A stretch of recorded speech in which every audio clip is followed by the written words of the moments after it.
that our plan was still there.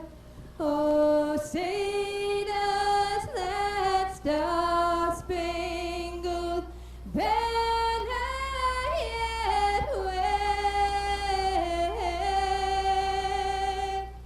Oh, the land of the free and the home of the brave.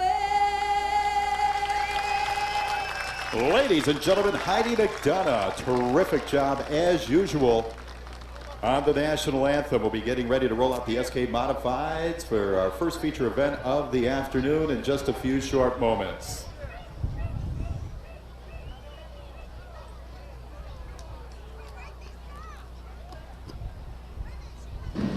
So Gary, I'm sure you want to run over there and of course get an interview with them, but we have a time out here. Rookie driver out there in the 84, Doug Dobie right by his side. Doug Dobie is the Xtramart sponsored automobile, makes its way on the outside groove. Can't take Burgetti now.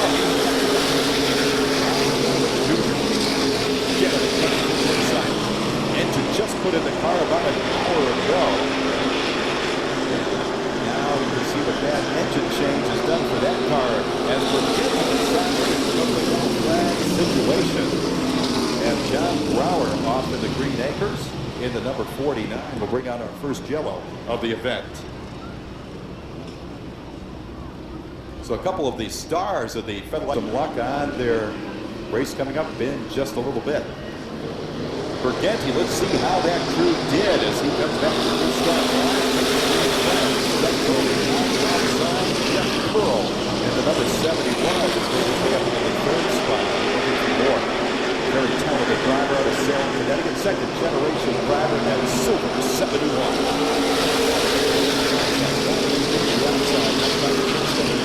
The other car going down at the end of the ruin.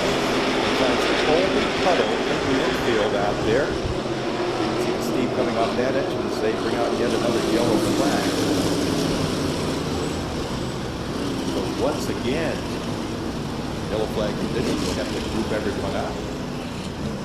Racing scoreboard currently towards the back of the field. As they come back, ready to take the green flag. We're at the restart line, looking for green. And Billy Dunn lets the green flag fly. Looks like he's going to take over the lead from Burgetti. Burgetti on the outside. Second is Jeff Pearl in the number 71. They're wheel to wheel as they come out of turn number 14.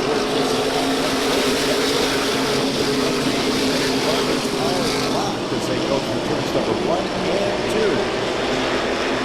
Jeff Pearl driving into the third spot. Great battle out there for fourth between Rob Janovic and the number 1 of the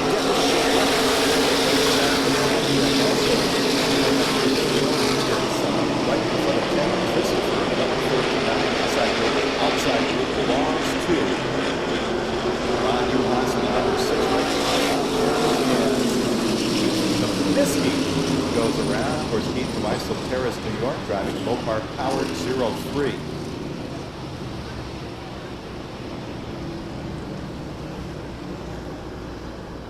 So Miskey having trouble holding on to 13 as they battle it out back there in row number 4. Coming back to the restart line, Billy Dunn looks them over.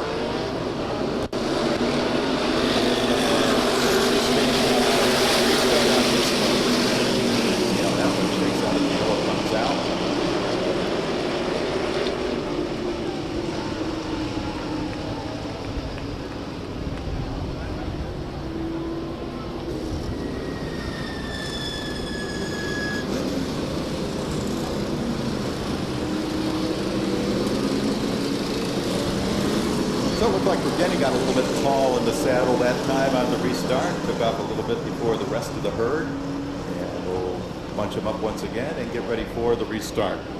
Bunch before the restart line is between the line in turn number 4 and the one on the front straightaway, which is our start line. And that's within that area is where they will start the flag. And once again, Doug Dobie. Sponsor number 2. Up for the Jeff Pearl as Burgetti begins to drop back, spins around. Out there coming out of turn number 2. It looked like he tapped Ron Uhas. Also gathers up Lenihan and 83 of Schubin.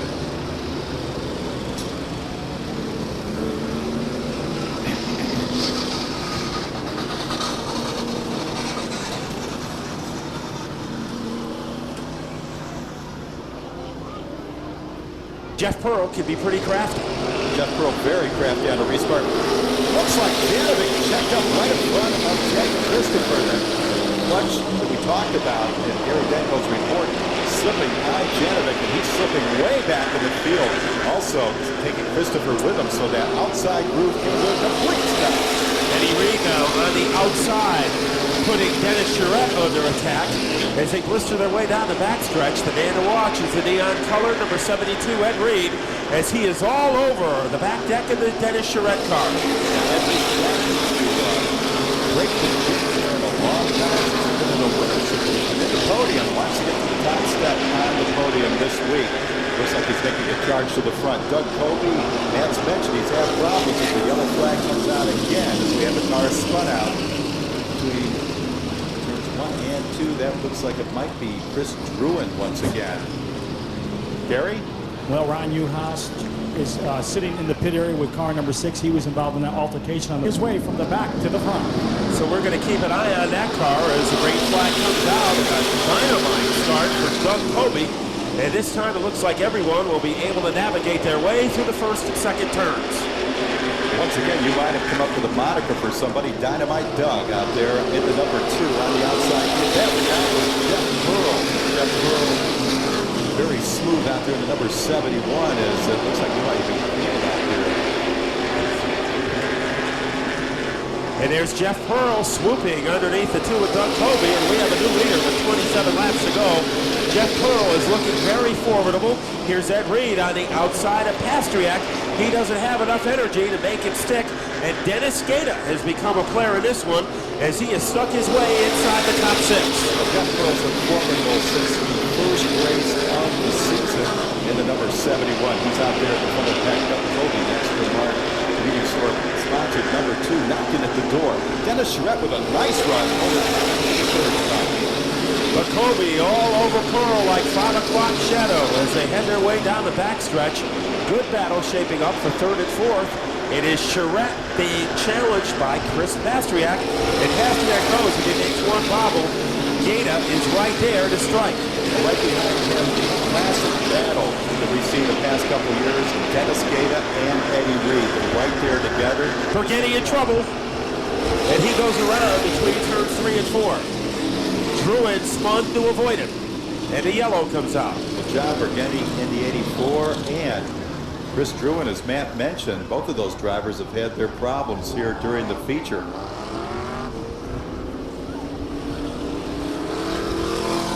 Well, during that green flag exchange, Janovic was unable to make a move, Mike Finkelday checking back in from the pit area. Also, Burgetti will bring the 84 back up to the gate. Not quite sure he's going to participate in the restart this time around. Jeff Pearl shot out of the cannon. The number 71 jumps to the front, but Doug Colby closing the ground very quickly. Then checks up. Looks like Dennis Gaeta and Ted Christopher come together out there, as once again the yellow flag will come out. So somebody didn't get up to speed, and that put Christopher and Gaeta in no man's land, and they were able to avoid serious contact. It could have been a lot worse. No question about it. We have talented drivers out there avoiding that situation. We have a talented broadcaster, Gary Danko, with another report. Well, I'm with Mike Leone. He's the crew chief for Dennis Charette, who drives car number 1. You guys are there in the 3rd position right now. Do you have anything for those top 2 cars? Oh, I don't know, Gary. We're happy to be holding on in 3rd. The car's a handful for Dennis tonight. It started off tight and it's pushy. We got to thank Heritage Lawns, Brody Rook, Truck Builders in Connecticut for all their help. I guess he's going to pull the seatbelts tight and see what happens. Okay, that's a word from Mike Leone. Back to the restart right now. There's a word from Jeff Pearl as he reestablishes himself in the front. A little shake and bake move by Colby as he lost some ground to Pearl. Doug Kobe losing a little bit of ground, but making it up very quickly, knocking out the door. Dennis Rudd all by himself in the third spot. Great battle. Dennis Gata into 3 and Chris Pastriak. Side by side, Teddy Christopher trying to find somebody with the 13. He's right next to the 72 of Eddie Reed. Kobe continues to apply the heat to the back of Pearl. He is all over that car like a Ziploc bag as they head into turn 3. Ted Christopher now working on the 5-time champion, the number 3, Dennis Gata. Eddie Reed and Chris Pastriak side by side out here. That's the 72 and the 5 respectively as they try to make their way to the front.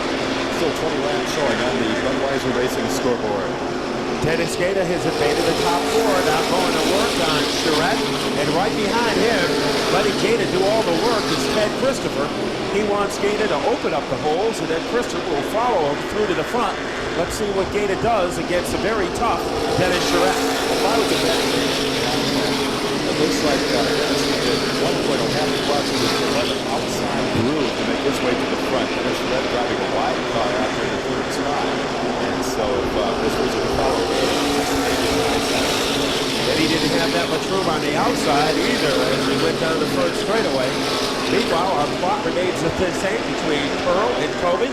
And a good battle deeper in the pack is Don Fowler trying to hold off Johnny Garler in car number 49. That is a very interesting battle for the top 10. It's also interesting that Dennis Gata won out. It looked like Bruce out there, and Gata took off. Looks like Ted Christopher tried the same thing as Motorsports number 13. Everything Gata is doing, Christopher will try to do, but this time Charette gets between the 3 car and Teddy Christopher. Let's see what Christopher does, what his method of operation is. He tries to swing to the outside. Nothing doing that time against Charette. Chris Willie goes around once again out here at the entrance to the front straightaway. He's going to have to refire the number 35 as he once again spins that car around. Jeff Pearl, Doug Kobe. They're yellow still on the track as we've yet to close the back gate. Still trying to line these cars up in their proper order.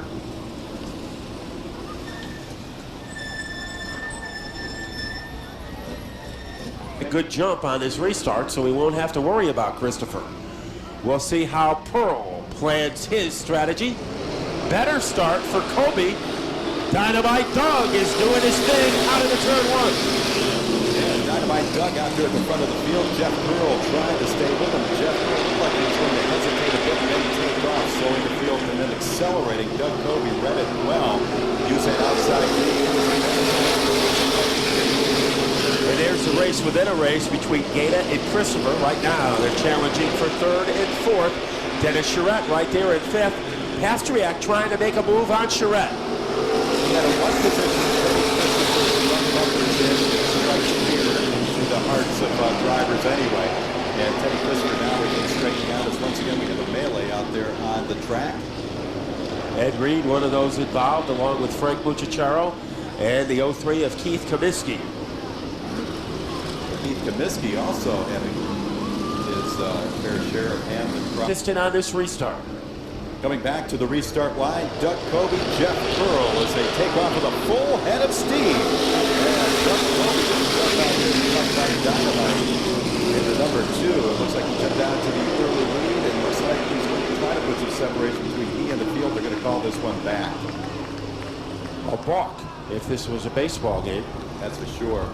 You know, we talked about Wild and Wacky Wednesday throughout the evening. That's going to be getting underway in a festive mood. Thanks to our friends from Mansfield Paper Company. We had a chance to talk to Suzanne here this afternoon. Mansfield Paper, one of the proud sponsors here at the Waterford Speedbowl in 2004. We hope for many years to come.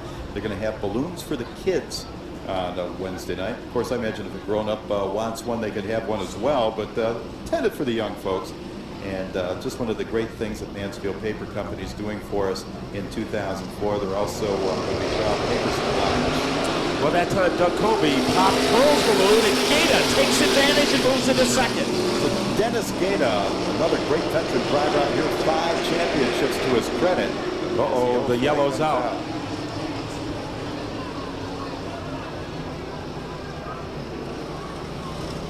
So they're going to get this thing right here very quickly. Get everybody straightened out. Yeah, or else we might be here till Wild and Wacky Wednesday if we don't get this restart in order. You know, if anyone is looking for some way to break up their week, there is nothing better. $5 admission, and you're right there. And this year, everybody's talking about those X modifieds, something that's never been done before here on Wild and Wacky Wednesday at the Speedbowl. And everybody's curious. What are they going to do? Who's going to drive them? It's a whole new chapter on Wild and Wacky Wednesday, and we're going to open the book and let it all unfold this week. The field will try to get this one wound up again. Dennis Gaeta and Jeff Pearl at the front of the field. You can see he's been working it. You can see a little bit of body damage in the back of the number 71. Kobe trying to work the inside. It's Jeff Pearl holding on to the outside in the number 71. Gets a little side. And that means Kobe is on the attack as he thunders his way to the lead down the backstretch. So a sense of urgency for Doug Kobe. He is in the front, and when they hit the stripe, they will have 10 laps to go. As single box, two drivers from Salem. They're going to get battling it out right now for second place on the speedway. Dennis Gaeta right behind Jeff Pearl, trying to get by him. Jeff Pearl driving a nice defensive line. Ted Christopher got hung out to dry just a moment ago, but he was able to tuck it back in ahead of Johnny Brower. And now Kobe is able to widen his lead to about a furlong over Pearl. We'll see if Gaeta, Pastiak, or Ted Christopher has any ammunition left in their holster. Well, one thing that we talked about a little bit earlier, Johnny Brower might get the farthest travel to work tonight because he has been in his early. Yeah, great race for him. He up over the top 6. One slot ahead of Dennis Charette. Meanwhile, the laps are trickling down, and Doug Kobe has opened the gap between himself and Jeff Pearl. If he had a cell phone in his car, Mark, they'd almost have to pay roaming charges. That's how big the lead is, established by Doug Kobe. Yeah, Doug Kobe really doing it up here tonight on Xtramart night. Of course, he's sponsored by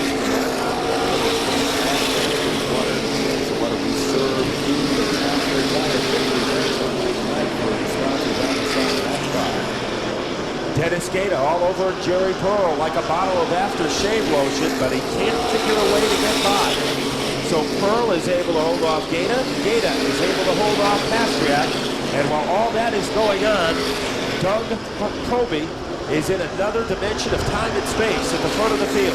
So Doug Kobe all by himself, trying to keep the car straight, trying to keep it. Pete Pavone going around down there, so now this is going to make things very interesting. As Pavone puts the 82 on the infield, he'll get it pointed in the right direction, but too late. Drivers and the restarts, they're smooth. And Pearl really qualifies as we go back to green flag racing. Doug Kobe will slam the door on Jeff Pearl and move back out into the front of the field. Doug Kobe at the front, Jeff Pearl second. Third spot belongs to Dennis Gaeta as two laps are shown to the field. Way around the Waterford Speedbowl. Cars bunched up behind Kobe. Kobe has found the power. He's found the handling. This time by the white flag will fly for Doug Kobe. One more silver medal. He is on a oval for the Xtramart sponsored driver of the car number 2. Battle for second. That's Jeff Pearl. Looks like he's out there pretty much by himself. Dennis Gaeta will be knocking at the door. Ted Christopher will come home fourth. Doug Kobe takes down the win. Number 2 modified. He'll pull up above the white line out there as everybody was checking up. So quite a finish down there for Doug Kobe. Jeff Pearl running another one of his terrific races in the 71. Let's go to Gary Denko. Some of the drivers as they strap in. Right now we have Matt Buckler out there. He's with our winner. Okay, we're going to get a fast word with Doug Kobe. who is in his car. And Doug, it was a battle of the restarts tonight, and you really were good when you had to be, and I think that's why you're in victory lane tonight. I think so, Matt. I mean, this here, I mean, we could have won about 3 or 4 more races. This is actually the worst this car has ever been here. And I'll tell you what, we just battled all, you know, for the first six weeks.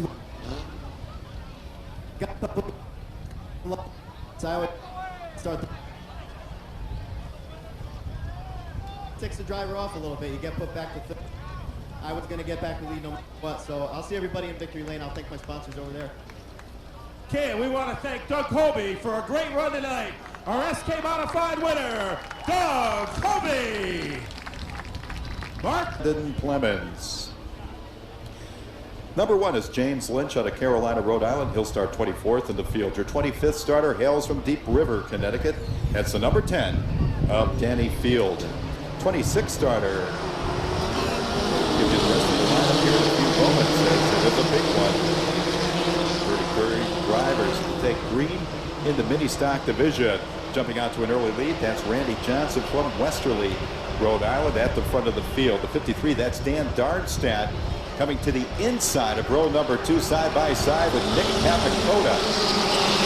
Capicota on the outside as we have a car going around. That's the number 64. That's Thomas Smith, rookie driver. Also, the 87 going around out there. So 2 Rhode Island drivers meeting out there in the middle. It's a cloud of dust and a Hardy Hio Silver on the front straightaway. Yeah, 2 Rhode Island drivers hit the end of the road and hit the dirt. But right now, it's Dan Darnstadt taking advantage of the power on the outside groove as he roars into the lead. But Smokin' Joe Babalacco is in second. Smokin' Joe on the outside. I guess when there's a lot of smoke and dust on the track, Smokin' Joe Babalacco is in his element. Use the smoke screen that was created out there a few moments ago to sneak up into the second spot. But everybody's chasing Dan Darnstadt in the number 53 around the Waterford Speedbowl. Dan Darnstadt now at the front of the field as the laps continue to tick down. And the 3 car of Randy Johnson now starting to lose ground to the 8 of Leonard. Nate Appel, he has run very well in 2004, and he is having another virtuoso performance in 5th. And right behind him is last week's winner, Dave Sylvia. But we have a challenge for the lead. Smokin' Joe has a cloud of dust at the front of the field.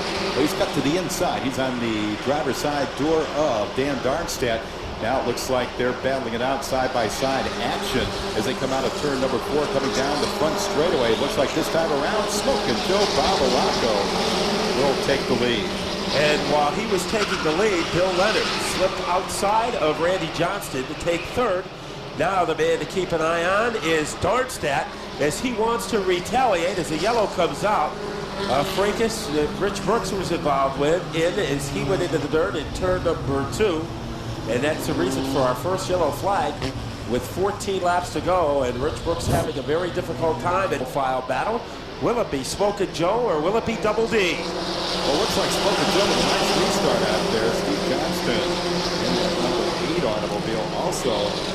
Bill Leonard. Rich Brooks not getting up to speed. So Rich Brooks having a tough time in the 65. Bill Leonard out there now is shown in the second spot, challenging Smokin' Joe Babalacco for the lead. It's not going to happen this time around. Great battle for the 3rd spot on the speedway. Daddy Nate Appel out there battling it out with Dan Darnstadt. So that's a good one. Jeff Miller about to knock at the door of that parade. And Nate Appel seems to be getting better every week. But Jeff Miller, he is a hot weather driver, and he is right behind him. He thinks he has the car set up to go at its fastest when the weather gets warmer, which is certainly the case today. But he can't find any room against Nate Appel, one of his best performances of his career.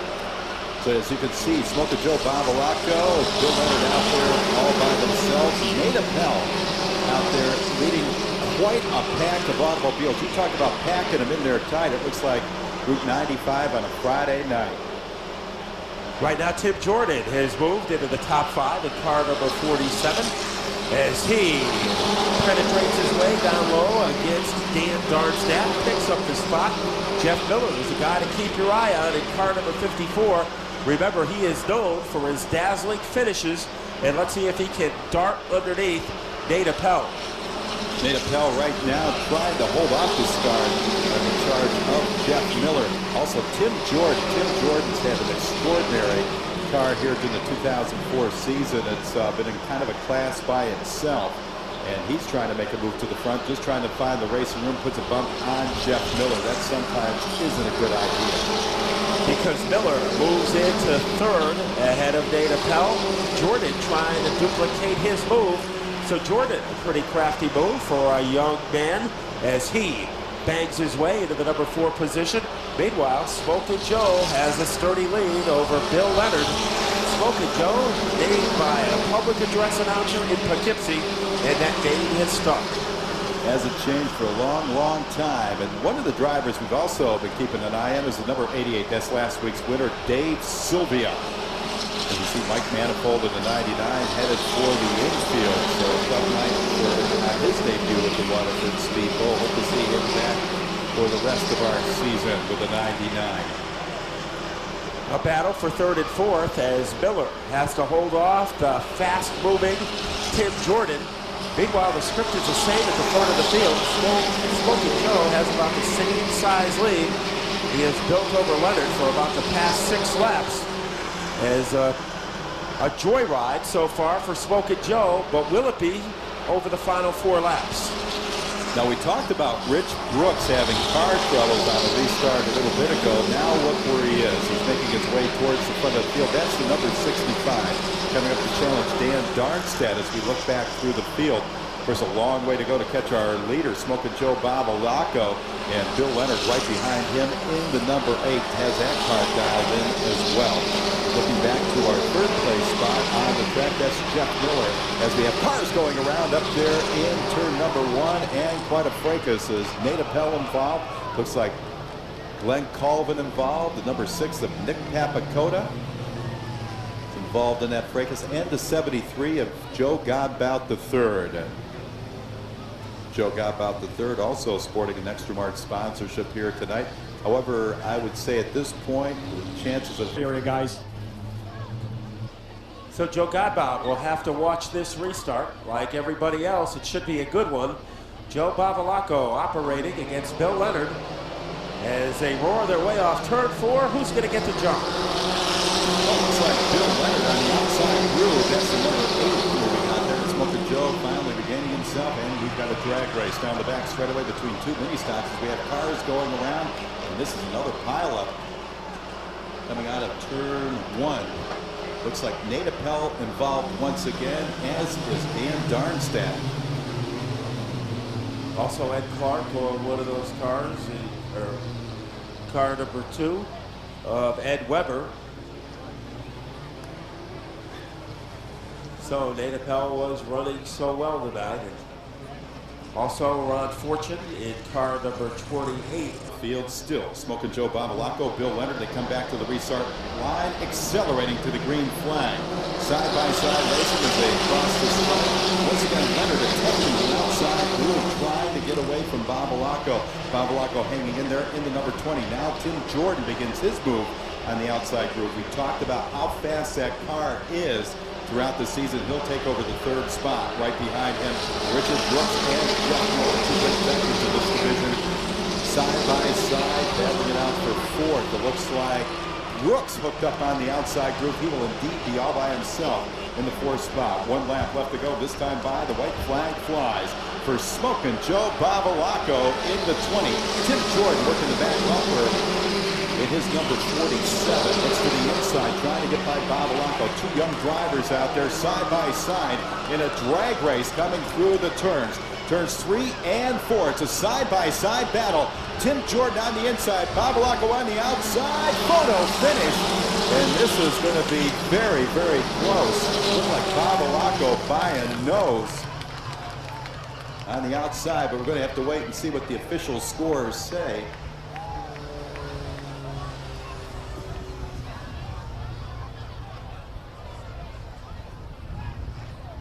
And the official scores say the 20 is indeed the winner. Out there, Smokin' Joe Babalacco taking home his first win here at the Waterford Speedbowl.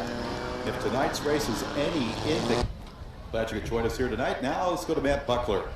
Well, here he is at victory lane, the driver of car number 20, the first Speedbowl victory for Smokin' Joe Babalacco. And we are going to stick our microphone in the car and get a word with Smokin' Joe as soon as he takes down the safety net. Well, Joe, your first win here at the bowl, it could have been more exciting. Explain to us what went on in that last lap between you and Tim Jordan.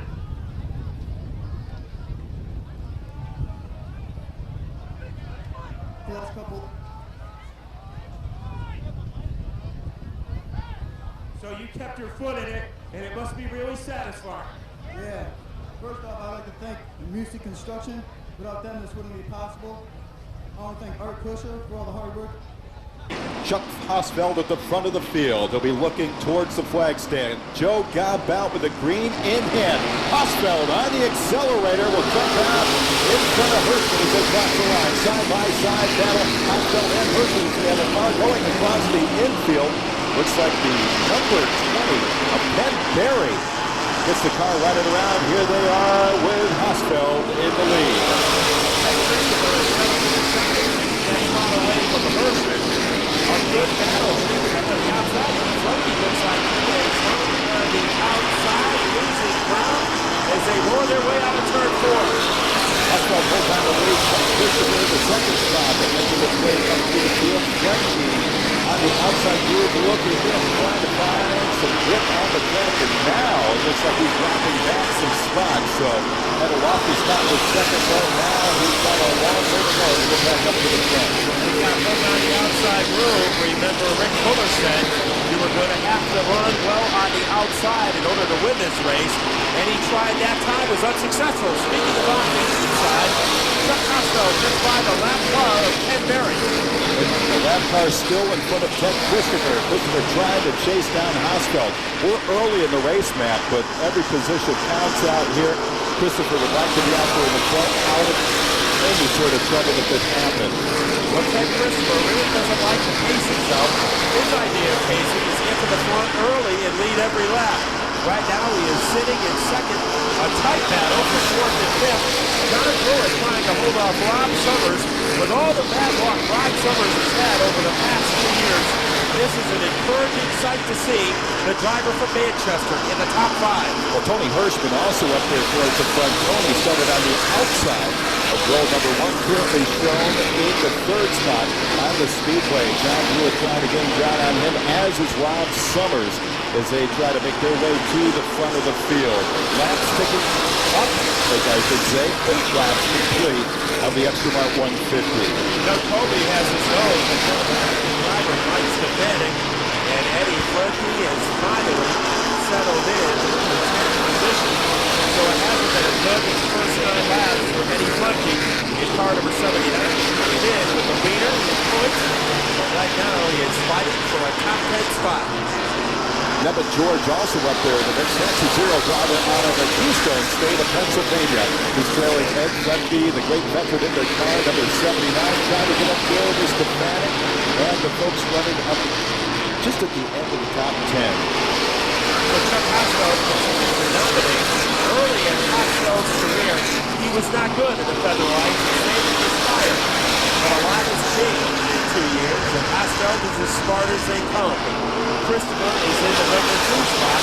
Hirschman is third, and this is a part of the race where drivers are just getting started right now, testing their cars, and right now a lot of single file activity. Tony Ferrari Jr. out of New Hyde Park, New York, also up there in the mix of the top 10. He's the number 31. Trying to chase down the zero of Nevin George and Eddie Frankie. You said before, Rob Summers has been hit by the lightning bolt many, many times in the past couple years. Seems to be at a nice running spot up there towards the front of the field. He's shifting around and ride to ride. He is going to drive about 14 races for Billy Bear Panuccio, and then he will drive the 16 car when Mike Stefanik is unavailable. Ken Berry, he wants his lap back, and he refuses to surrender against Chuck Hosfeld. So Berry is not on the lead lap, but nobody is trying any harder. Ken Berry closing in on Hosfeld as you went to try to get the lead back. Looks like some separation has been created between Hosfeld And the man in the second spot on the speedway, Ken Christopher. Tony Hirschman has been 3 almost the entire way. John Brewer 4th, Summers 5th. The big story, Todd Zegan hasn't gained that much ground. Remember, he started in the middle of the pack, and he's still locked up right now behind the 12th car of Tommy Corvino. I don't expect that to be the case 100 laps from now. Not at all. Jerry Marquis, also a guy to keep an eye on. He's not in the top 10 at this point. He's another one that's good at conserving tires, good at pacing himself in a race, and he has the wins to prove it. Jerry Marquis is another 3 out there right behind Zegan. Jerry Marquis has the 2 ingredients that anyone in the Featherlite series should have. Quick reflexes and smoothness. And it's going to be smoothness tonight. Keep those tires on you. Billy Bear Pinocchio said that shouldn't be a factor, but drivers are always paranoid about the tires and how long they're going to last. As Christopher winds up in the dirt, Mike Christopher, and is able to get back out onto the racetrack, all it costs him was some position. That lap was only a quarter of a mile around for Mike Christopher in the number 82 as we have the cars starting to punch up towards the back of the pen. Young driver out there with double zero with a lot of lap time here at the Waterford Speedbowl. That's Bobby Santos for sure. Last time we saw him out here, he's in a NEMA midget. And now he's in the Joe Brady car of the double zero, one of the more famous cars, trying to hang with Kevin Tanaka on car number 51. And surging away is Tanaka to take over the spot. But Tanaka in front of the Bob Santos. We mentioned before, he was very versatile driver, NEMA midget, silver crown cars, as well as super modified. So I guess he just looks on the calendar to see what kind of car he's going to have to drive that night. You know, how fast, Mark, is Chuck Costello? We are only on the 24th lap, and he is already approaching the rear lap car. In a couple of laps, he is going to be lapping race cars. Considering how close this field was and the times that we have seen, that Costello can do this in 25 laps is amazing.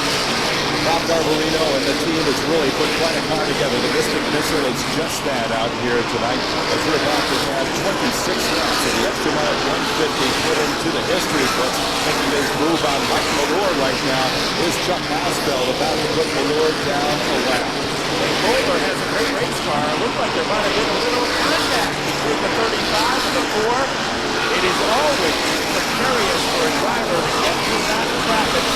And it looks like Costello is under control that time as he just blasted his way past Bowler. Next on his agenda will be the 96 of Holly Brody. We talked about Ken Berry, the number 20, battling to try to get his lap back. He's doing the right thing. He's staying right in the tire tracks with Chuck Hausfeld. And he must have a tremendously fast car if he can stay with the number 4. And if he can hold off Christopher lap after lap, it shows that Berry has a great car. Remember, that is the car that Mike Stefanik drove to the 2002 Featherlite Series Championship. Of course, what might be happening out there is Hausfeld's going so fast, he's just caught up in the draft and dragged and caught by the number 4. That car is on rails. What a job by the Mystic Missile team to get that car in the front of the field and the talent of the young driver, Chuck Hausfeld, out of Bransonville, New York. You know, Mark, because Ken Berry is battling so hard to get his lap in, I don't think Chuck Hausfeld has been able to set the pace as he would like. He's had to race hard to keep Berry behind him. You know, he likes that little buffer of Ken Berry between himself and Ted Christopher. So maybe Chuck Hausfeld hasn't been able to take it easy as he would have preferred. He'd be better off not looking in the rearview mirror. He's got his sights set on Sean Pace. And that's another rookie driver out there in the car number 21. That'll be the next conquest for Chuck Hausfeld as he continues to make his way up through the field of the last automobiles here in the Xtramart 150. Casey goes outside, gives Hausfeld plenty of room, and Hausfeld takes the spot, and also following through is Ken Berry, who is still one lap down. We're seeing right now quite a battle taking up Ed Ledley trying to get by Nevin George. Nevin George has been on fire as well. That's that driver out of Pennsylvania in the 0. That car has made a move up to the field. And this past the late one, Ed Ledley. Now, Ledley's worried about the points coming into this race. He has a very small lead over Ted Christopher. Christopher is currently second on the scoreboard on the back straightaway. So Ledley's got to be thinking about points here. It's going to be very difficult for Eddie Budley to play catch-up because all you see, his car isn't that good on the outside, and that was with fresh tires. Looks like Bobby Santos having some problems out there with a 0-0. He's going to be pulling into the pit area and out of competition. So a tough break for that young driver as we continue under green. Next time by 40 laps will be in the books for this tremendous race. John Bullock having a difficult time getting around the lap car with Sean Casey, car number 21. So that is holding up some of the drivers behind it, namely Rob Summers, Doug Colby, and Mike Stefanik. So a very persistent Sean Casey is nagging the 77 of Bullock. He's having a difficult time getting by him.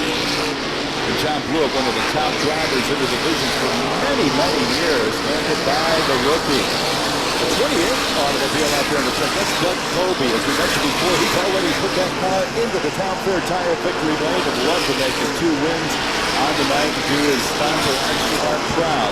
He's got his hands full, however, out there as he's trying to get by Rob Summers. Well, Teddy Christopher just left his brother trouble as the car of Santos, I believe, has drifted to the outside.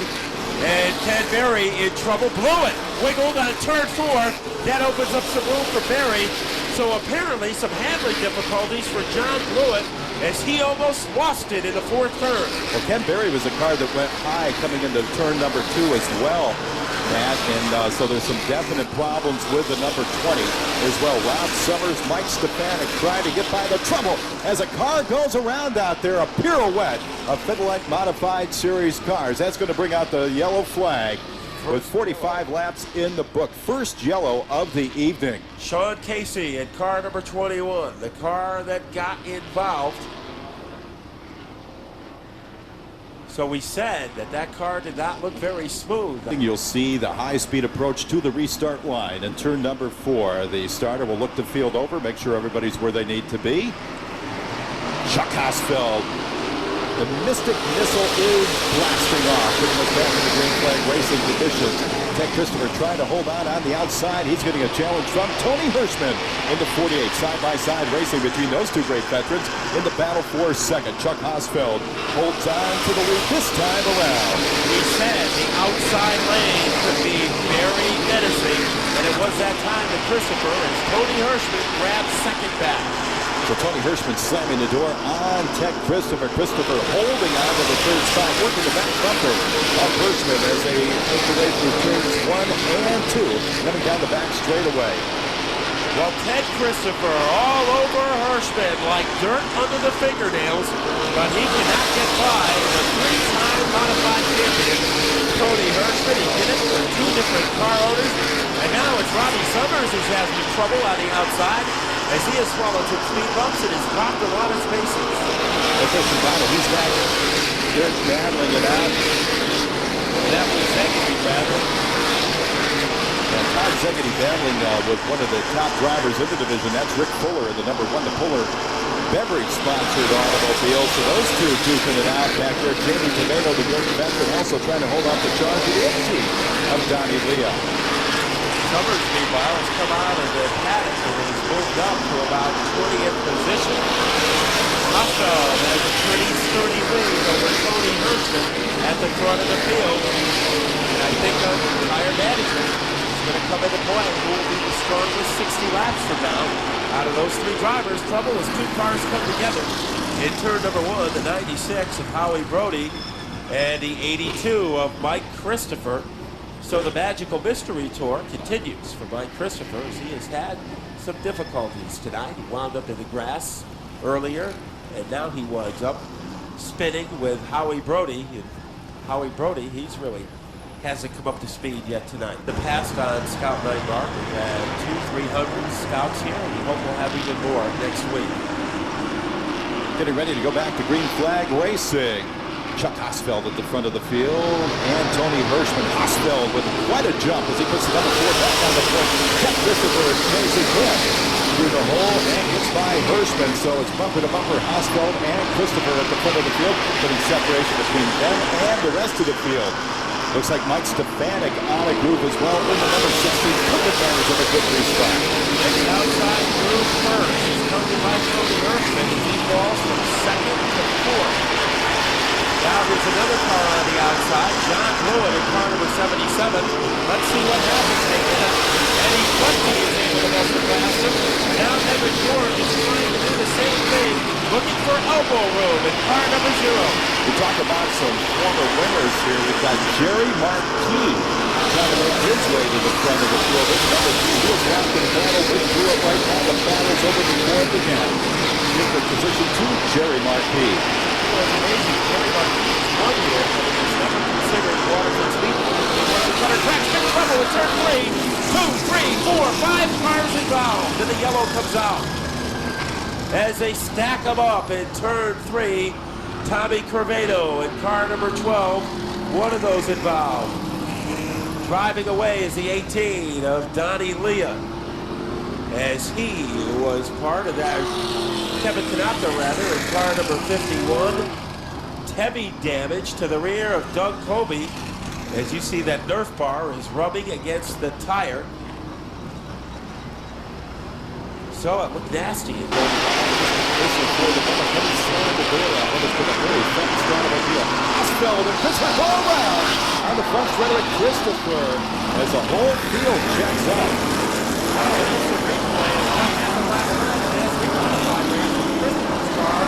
It's hit by Kim June out of the dust. Also involved was a 0-2 of Pierce.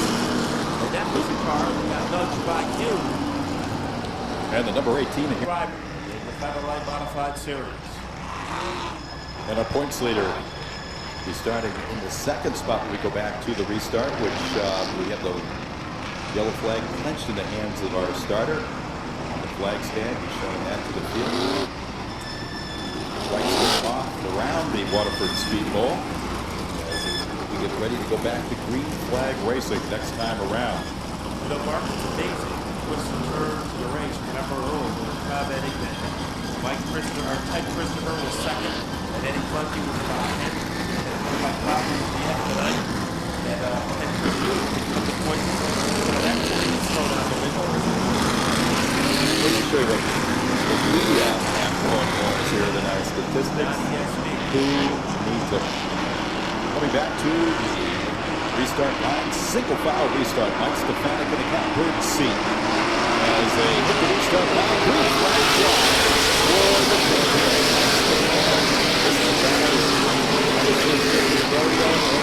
Sean that is putting separation between Green and Bundy Jr. as they make their way around the Waterford Speedbowl.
He's out there right behind Rick Fuller and Todd Segerty in the number 50. Todd Segerty trying to make his way back up to the front as he is behind Edwards in the 54.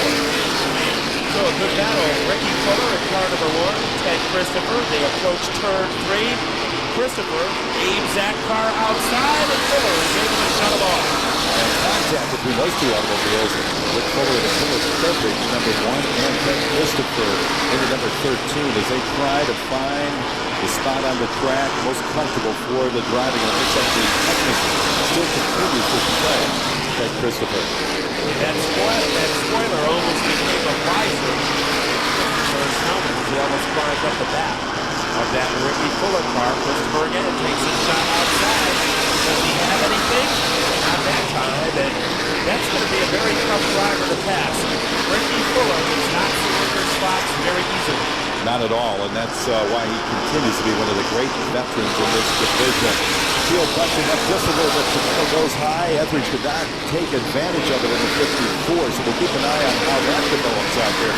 Jamie Tomeno, one of the great veterans in this division. For many years, he was the guy that never missed a start in the Featherlite Modified Series. He doesn't always do well in the short bull rings, but right now he's making tough with his top second and Rick Fuller. And things are really tight in front of the field, and now Stefanik is able to pull away again in 16. Well, looks like Etheridge did fall victim to Fuller and Ted Christopher as he's dropped back a couple spots. And that's quite a good group of cars out there when you consider Tomeno, Zecchi, who's last year's champion, Rick Fuller, and Ted Christopher all in a bunch out there. So that part of the lineup really deserves some close looking at. You know, down to the 50 laps, and the question among our top 5 drivers is, who's going to be the first one to go outside and take a shot at somebody? Pretty soon, the time to ride around will be over, and it will be time to be aggressive. So at the front of the field, Mike Stefanik, the great one of the Featherlite Modified Series, with the lead over Ed Flemke. Of course, no league safe against this great driver, who is currently our point leader. Tony Hirschman, the former Featherlite Modified Series champion in the 40th, hangs out to the third 4 spot. Jerry Markey is very proud to put himself in position to win.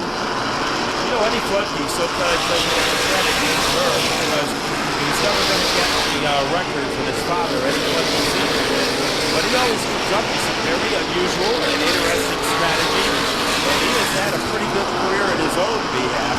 Now he's got to fight off Tony Hirschman, who's almost hanging out like gum on the bottom of Flemke's shoe. And Flemke in the number 79, we mentioned that car, the work that's done in North Carolina. And the folks at Hill Racing bring that car up to him every week. And one of the great stories in the Featherlite Modified Series. That Hillbilly Racing team, Eddie Flemke, Jerry Markey, one of the smart drivers, hanging out the course. And pretty soon he's going to have to make a move. Jerry Markey is aggressive. He is not going to be happy with 4th place. So I think the fire will be lit under Markey in just a few laps. And Tony Hirschman could be the person that gets scorched once that fire starts. Nevin George having a great run. Another one of those great drivers out of the Keystone State of Pennsylvania. Out there in the 0 trying to make his presence known. He's currently in the 5th spot on the speedway. Right behind him at the 77, John Blewett III, trying to gain ground, but there's still some real estate that he has to cover to get up there in the top 5. Now Bobby Santos trying to go underneath Rene Dupuis to get up the spot, and he makes it look very efficient. So a good piece of driving that time by Bobby Santos. Yellow is out as 2 cars come together. One of them is Rene Dupuis in car number 90.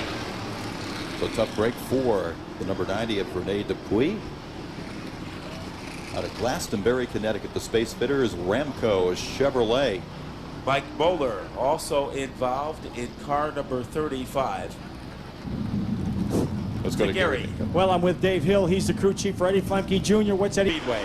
So he went from the figure 8s to the Featherlite Series Championship as we get ready to go back to green. He's going to try to keep this one an oval as he keeps the number 16 at the front of the field. And you can see him spreading out from the rest of the field for the moment as he comes down the back straightaway. Eddie Flemke and Tony Hirschman trying to keep up in the tire tracks of Mike Stefanik. Nevin George has had a solid run all night as he maintains his 5th fifth place status. John Blewett is right there, now trying to make something happen on the outside. Todd Zegedy, let's see how successful he is. Ferrandi pulls out a line in car number 31. And that car getting a little bit slower, as did Ted Christopher as he made the move on the inside. A very successful move for the number 13. Now he's knocking at the door of John Blewett the third. Seventh place for Ted Christopher, and trouble on the front stretch as it's Ricky Fuller in trouble with car number 1 as he is marooned on the start-finish line. Another caution comes out with 30 laps to go. So a tough break for the number 1 of the Ricky. Flemke, Hirschman, throw Marquis into the mix, and we have ourselves a party with 25 laps to go. Pedal to the metal for Mike Stefanik. The number 16 as he makes his way around the speedway. Once again, he's trying to get some light in between him and Ed Flemke Jr. Flemke continues to dog his path as they make their way around the Waterford Speedbowl. He responds to that now in 6th place after going to the middle of the pack about 40 laps ago. So Christopher knows his way around the speedbowl. And of course, that number 13 is a menacing car that has pull up behind drivers. He knows how to get around. He knows how to drive in traffic. And I'm sure that Nevin George has every once in a while on the news. So maybe that car is losing out. It's become a good weapon. It's going to be very difficult to get by Nevin George.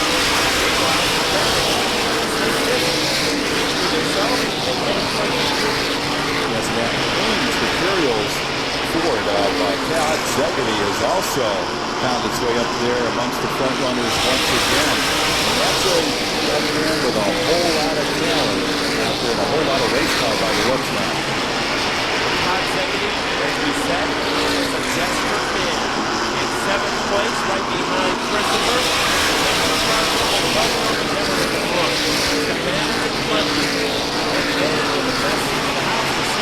Tony Hirschman, it's the man that's going to take it all the way again, but he cannot shake loose from Plenty Bowling. Mike Bowler looking around the Waterford Speedbowl in the 35, trying to get that car back up to see if he will going again. He will. With a whole herd of Triple X Modified Series cars. So now they'll just make put on the course and get away. The clock between Stefanik and Flemke. Car number 16 and car number 79. Now Marquis goes to the outside and cuts it back in behind Hirschman. Hirschman will have his hands full with Billy Marquis in back of him and Ed Flemke in front of him. As Flemke now within inches of the leader as they come down the front chute. That's beginning to be a factor. Next time by, will be 14 laps away from the finish. There's 126 laps up on the Budweiser Racing scoreboard. Flemke pulls it up to the Kinnums on the spoiler of the Stefanik car. So those two guys have class of the field right now. When is Flemke going to take a shot? Maybe waiting for a lap car to play a role. And that's the Lord just about did that at the number 35. Is Stefanik trying to use that car as a pick and roll move, but it just didn't seem to work out as Flemke was right on his back bumper. You can see the contact as they come out of turn number 4. And look at the stone there in the car. A lot of roll on that move, but no hit. Stefanik and Flemke tough together. Our top 5 has been in their positions for a while. The combination of nobody has got out of line to take the gamble, but the time is running out. When they strut across the stripe, they will have 10 laps to go. That's the kind of trying to hold on for the win. At the number 16, as we have another caution flag come out. That's the number 51. We'll have to check I think that. it's the Tanaka car and car number 51. And that will come out to start the race. We will have a green, red, or a green-white checker so these races do not end under yellow. So that means Flemke and Hirschman will get a chance. Waiting for the word from up here in the NASCAR Featherlite mod officials.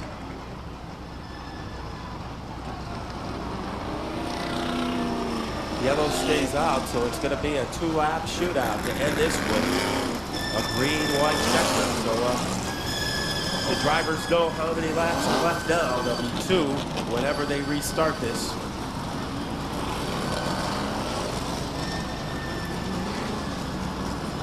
See the cars moving side to side, trying to keep those tires warm. Get all the grip they can for the sprint to the finish. Still to go this evening, the Bob Valenti Autoball Lake Model feature event. That'll be a 30-lap event, and we'll close off the program of racing here at the Waterford Speedbowl with a 20-lap sportsman shootout. But right now, we're going to close out this race with a 2-lap shootout. It'll be green, white, checker. And there is a clinch yellow, which means we're ready to get back to serious business here. Mark, we know the tires are not what they were at the start of the race. That plays, I think, in the Stefanik's hand. But Eddie Flemke, he dances to the beat of a different drummer.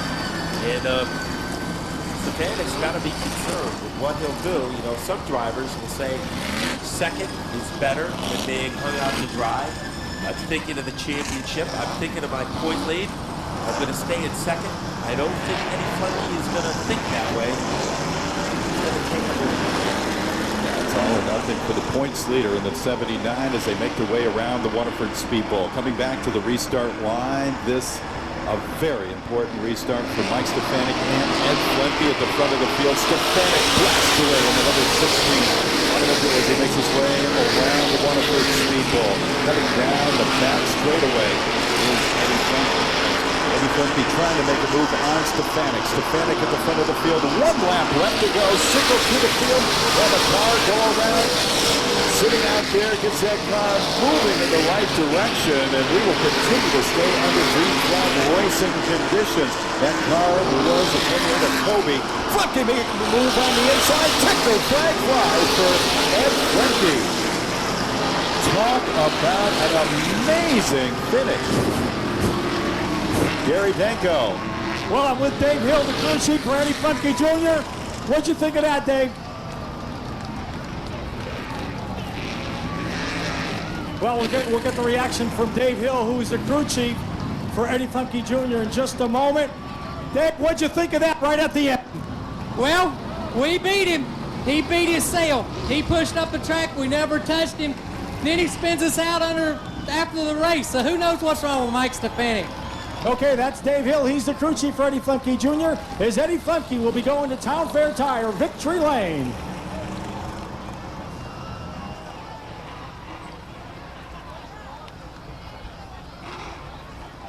Matt Buckler will be making his way trackside to talk to Ed Flemke. Of course, you'll have an opportunity to make your way over to the Town Fair Tire, Victory Lane, and see these great drivers. Let's go back to Gary Danko. Well, I'm with Mike Stefanik, crew chief. Sly, what did Michael tell you on the radio? I don't know what happened. We think we hit some oil or something. You know, Eddie was running a good race all night. He's putting a lot of pressure on us, and we just slipped up that little bit, hitting some oil or something, and that's all it took. Now, that's the word from Mike Stefanik's crew chief, Sly, who's been around this sport for certainly a long, long time, but they will not be going to Town Fair Tire, Victory Lane tonight.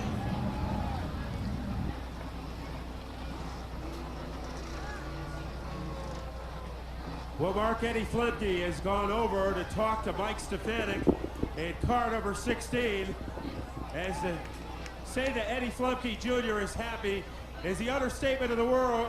Here he is, the winner of tonight's Xtramart 150, the first repeat winner in the Featherlite Series ever at Waterford, Eddie Flemke.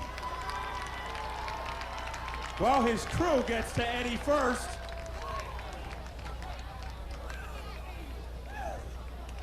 Eddie Flemke, take us in the car with you on that last lap. What happened? Oh, I want to tell you, what makes this so good, Mike Stefanik is a super gentleman. I try my best to run him so clean, never try to touch him.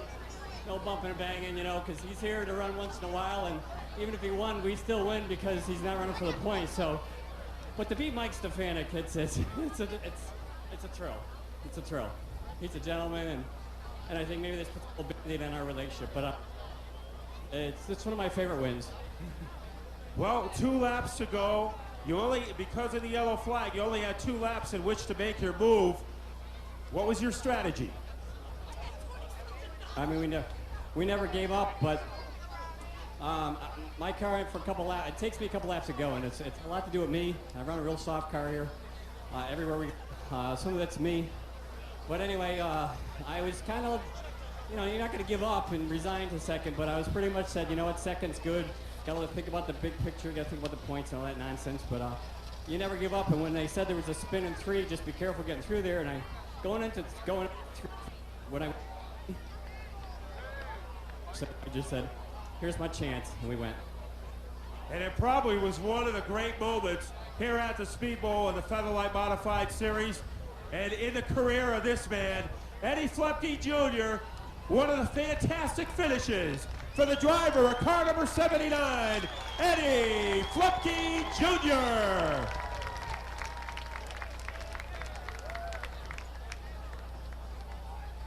Quickly, we're going to get a word now and who finished second tonight, Mike Stefanik. Mike, what happened on the final lap? Somebody spun and threw some dirt on the track, and I was looking at the smoke, and I saw the track was clear, and when I got to the corner, my car just took off. I don't know, probably the dirt or whatever. Eddie must have saw me take off and just took a hard left and beat me to the line. It was that's a hard way to lose a race. I really wanted to win one for Eric Sanderson and his whole team. It's just one of them best racing, you know. It's just the way it goes. Because up until the last lap, you almost had a perfect race.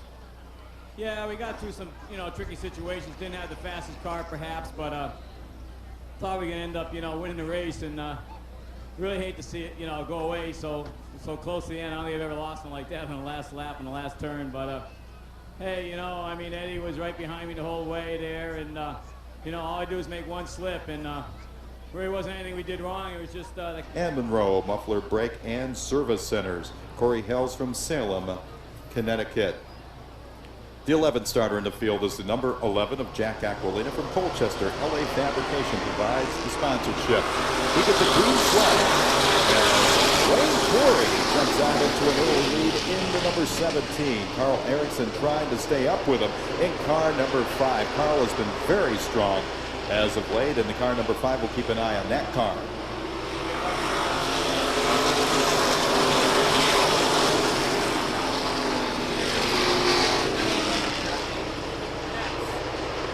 Right now, cutting to the inside, as Matt was mentioning, that's Jay Stewart in that 35 automobile, trying to move up to the second spot. Looks like he'll finish this guy live. Chad Trombley has also been strong in the number 12, a quick young driver to keep an eye on.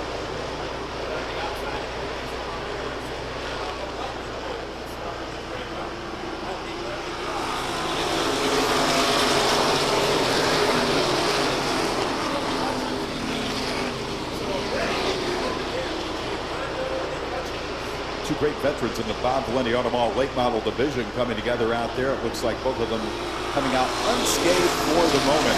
Mark St. Hilaire, the number 3, also Datapod, as he's clawing his way up towards the front of the field. Mark St. Hilaire, a feature winner already in the 2004 season, would like to visit Town Fair Tire Victory Lane once again.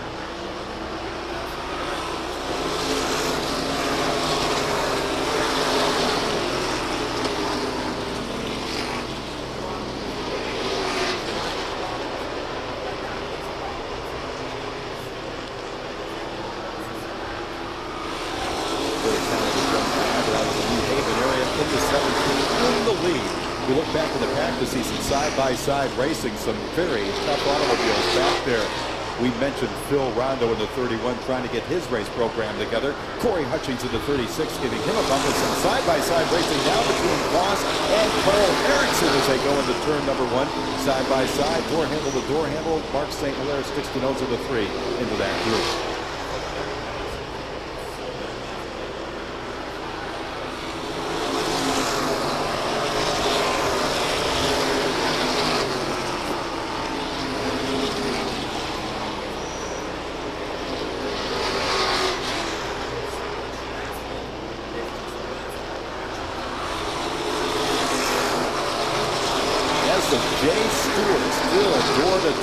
Wayne Corey. Wayne's got his hands full on the outside groove as Stewart in the lead. And Chad Trombley says, I'm going to follow in the footsteps of the track march of this guy because this is the man who has proven he can win anywhere he goes.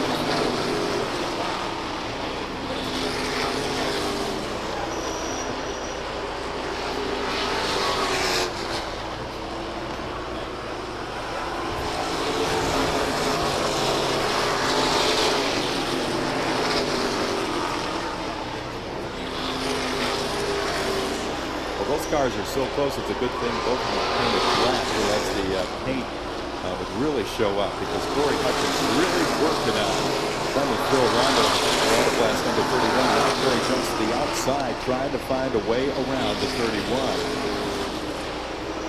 Looks like Carl Erickson a little bit loose in the number 5 as he continues to drop back in the pack. We're going to have the number 73, Joe Perry, dropping the inside. Brand Joe, defending mini stock champion out of Rhode Island, having trouble getting the 73 dialed in.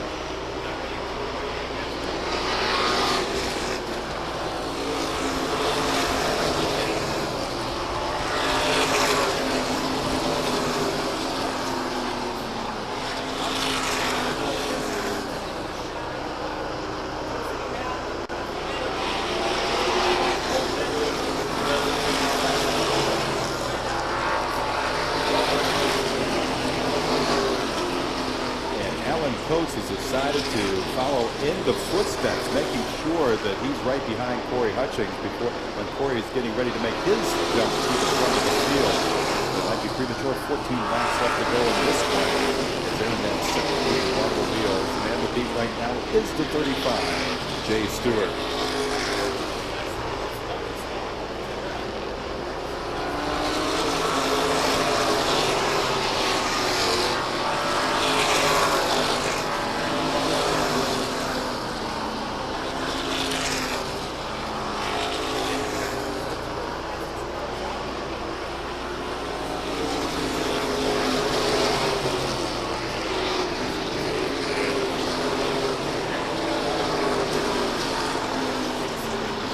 How much tire they used up on the 36 trying to get by Phil Rondo out there. We're going to find out. Corey Hutchins good on the inside, outside, wherever he drives that number 36 throughout this season. It looks like Alan Coates will be his next challenger as Alan trying to stay with Corey. Phil Rondo is now dropped back between both of them. But at the front of the field, it's Jay Stewart and Wayne Corey. Those are the two to beat right now.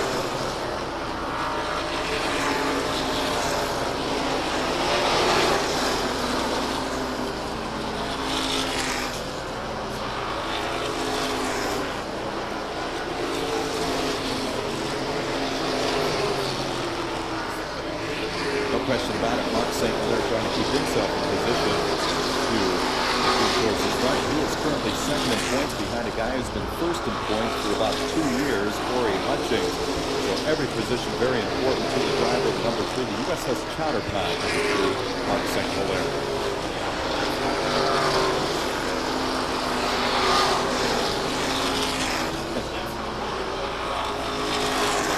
Right on that one. Jay Stewart is right on the setup. He's been complaining about that car from the first race of the season, saying he just can't get a handle on it. It looks like all those years of setting up automobiles has paid off as he's finally made the right setup on number 35, and he's paying dividends in a big way as he and Wayne Corey are in a different time zone from the rest of the field.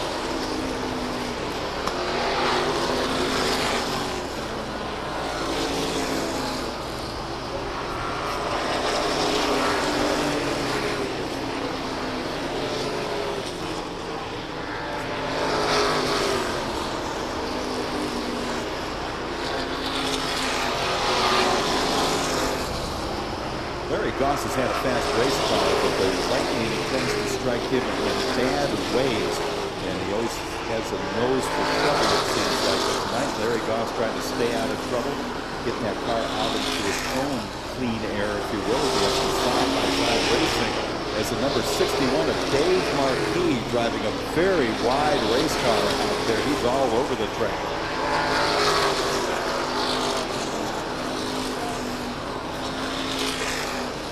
2 laps left to go short of the field for Jay Stewart. And the 17 of Wayne Corey as they make their way down the back straightaway. As Jay Stewart with a commanding lead over the rest of the field as he makes his way through the turns. Next time by, the white flag flies for the Professor.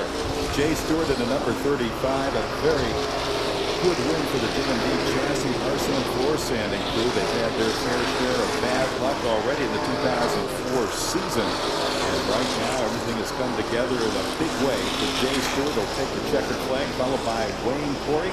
There's Larry Goss, Mark St. Hilaire, Chad Conway, and Corey Hutchings. And the other folks coming across the line in order. Should be a very excited Jay Stewart talking to Matt Buckler, who's making his way trackside. Don't forget the Sportsman division about to come out onto the Speedway. And for anybody that's a fan of NASCAR Dodge Weekly Series racing, especially here at the Waterford Speedbowl, knows that the Sportsman put on a great show week in and... Here comes our winner, headed into the start-finish line area. And we will have a word with the driver of car number 35, the first win of the year for Jay Stewart. And Jay, you've struggled for the first part of 2004. What did you do to turn things around tonight? Oh, I gotta hand it to the boys, Pete and Bruce and all the guys that help. Arbitel Convenience Stores, they got the car back in shape like I need it, and I had a good place to start tonight, and I was just glad that we went green to checker. So it was a clinic tonight, conducted by the man they call the Professor, Jay Stewart.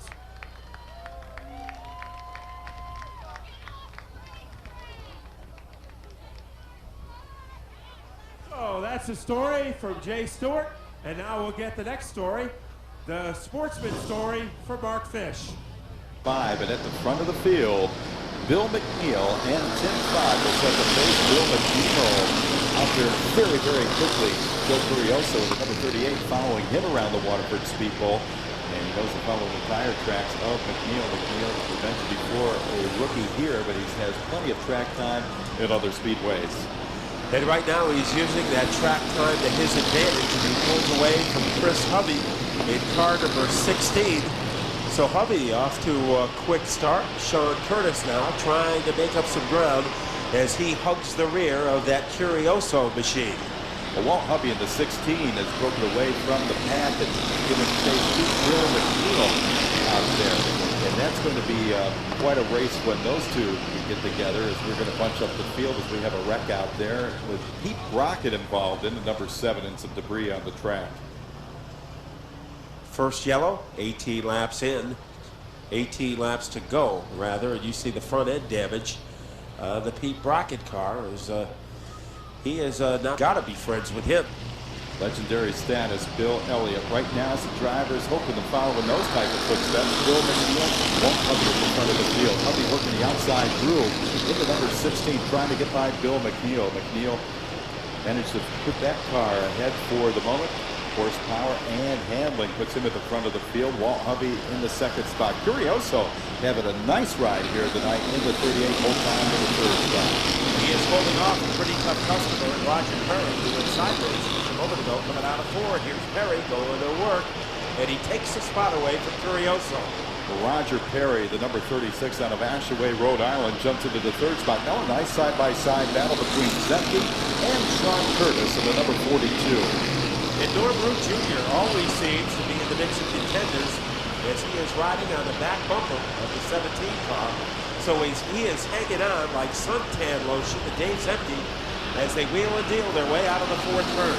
We talked about some guys getting a lot of seat time. Dan Darkstaff's the driver of the Zero. That's the car owned by Rain Down and Senior. And he's trying to get that acclimated to that automobile and get it up towards the front of the field. But he's got some tough guys in front of him. Dwayne Conant's the next guy he's got to get by. Last time out, Dwayne Conant took home the win. Root made contact with Zemke, and that is going to cost him 2 spots.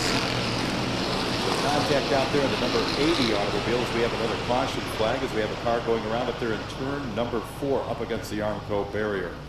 I think that was unrelated to the incident involving Zemke and Root, and a great set of reflexes that time by Stormy Norman, as he was able to make the correction and stay among the leaders. show. And here's Garrett. And of course, just talking about Nazareth Speedway in Nazareth, Pennsylvania, guys, that will be the last time that the NASCAR Featherlite Modified will run at that speedway. Actually, it will be the last time that anything runs at Nazareth Speedway. This season, it's going away. Fred Smith in trouble, splattering against the fence in turn 1. Tim Fogg in a dangerous position. Everybody is able to avoid him, but Fred Smith couldn't avoid hitting the wall.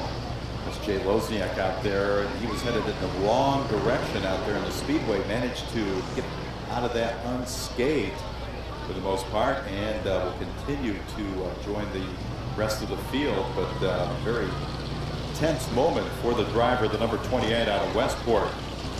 And Fred Smith, it seemed that he got away very cheaply in that car 85. Line. 44 of Bill McNeil, the 42 of Sean Curtis. They're neck and neck as they look at the restart line. Bill McNeil, the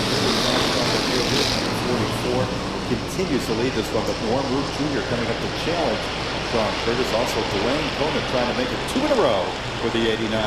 And considering the competitiveness in this division, to get out a 2-race win streak, that's pretty good, especially for the driver who's inexperienced. As the 89 opponent now in trouble as the smoke comes from the Dan Darnstadt, number 0, and he is going to come to a halt. Instead, he tucks it into the infield, and we stay on the green flag to no we don't. As the yellow comes out, maybe there's a little liquid down the track where obviously Dan Darnstadt moves something on the backstretch. You could see him. Chances. Well, Eddie Flippke didn't do that, and he made for a great finish. Getting back to try to finish this one out, and Bill McNeil leads it back. Norm Root now coming up to challenge Sean Curtis for the 2nd spot on the speedway. That's a very nice battle. Jordan Herman drops to the inside of the track, visibly slowing down into number 89.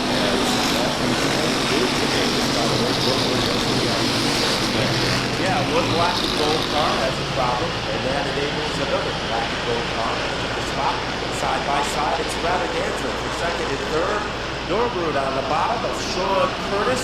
They both saw the real strong spot, but it's Norm Root by a car lane. Big battle going on between the CD back to the pack. That's the 13 and the 79.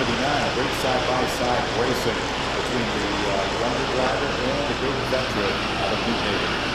Now Ed Burns trying to pull his way underneath the maneuver. Those two drivers can't come together now. Ed Burns pulls away and takes over the number 3 spot. Sean Curtis went straight into the winner's circle here at the Waterford Speedbowl in the car of the 42. He's got the metro match. Once he gets this car running, he is getting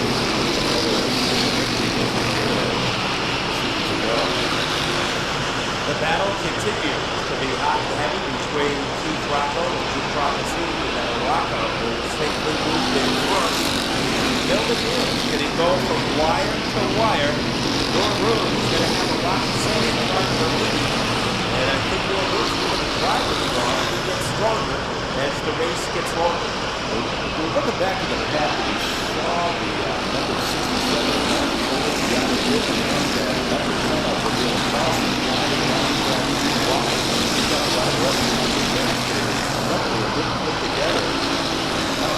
we have a car going around to the back of the pack. Fred Smith again. Fred Smith.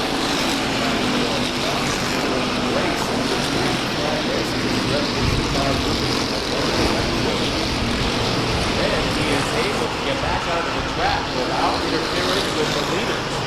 So a good move by Smith and a better move by Bill McNeil as he narrows across the stripe. 5 laps to go. 5 laps over the field by Billy Jones. This one starting to wrap up. Bill McNeil getting 5 laps fast enough as he wants to take over the checkered flag. He's being brought by Norm Root Jr. right on his tail as they come across the flag. As well. Well, Norm Root all over the 44 like wrapping paper, but will he be able to run open the present? We'll find out in 3 laps. There they are, Bill McNeil holding on to the lead. Norm Root Jr. coming up and knock on the door. Number 8. Gooch Jr. holds on to the third spot. This is the man in front of the field of Battle Boy now. This time out. Can he hold him off? Next time by. Going to the field in the hands of Billy John. Now Sean Bodreau putting close to the 80 on the inside. We're going to have a drag race coming down the back straightaway between Sean Bodreau Jr. and Bill McNeil. As Ed Clark gets together on the front straightaway with the 90 of Johnny Dippin, and they are hooked up for a moment as they are dragging each other down the straightaway. The number 8 of Ed Clark and the 90 of John Dippin.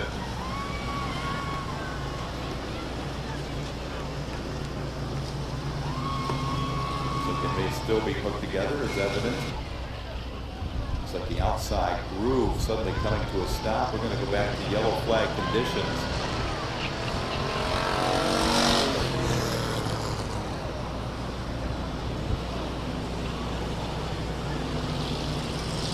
A whole lot of, looks like everybody's in position. John Dippin rejoining the field into number 9 to get those valuable points. Coming back to the restart line, McNeil and Ed Gertz. McNeil with a great jump out there. Great as the yellow flag comes out again.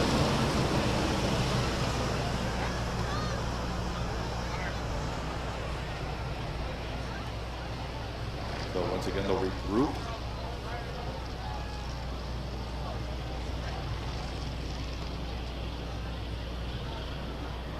John Dippin.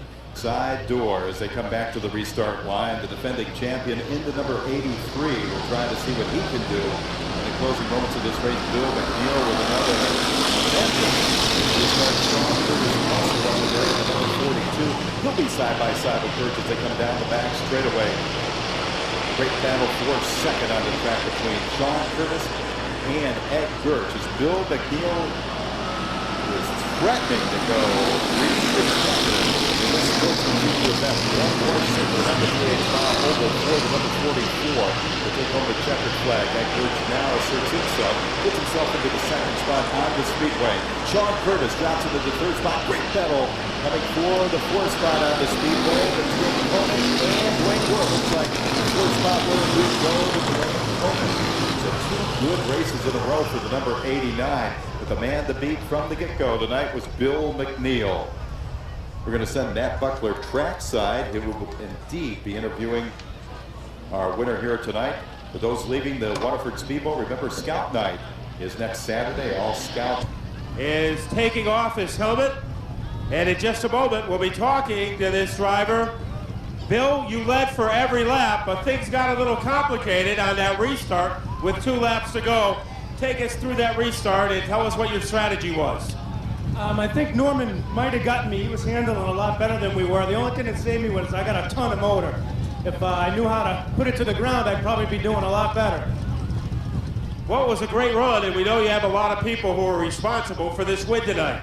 Yeah, I want to thank my good friend Gary and Flash and Larry's Auto Machine, Ray's Welding, Critical Signs, and Rayline Racing Bodies, and Casella Speed, and Spafco. They sell parts too.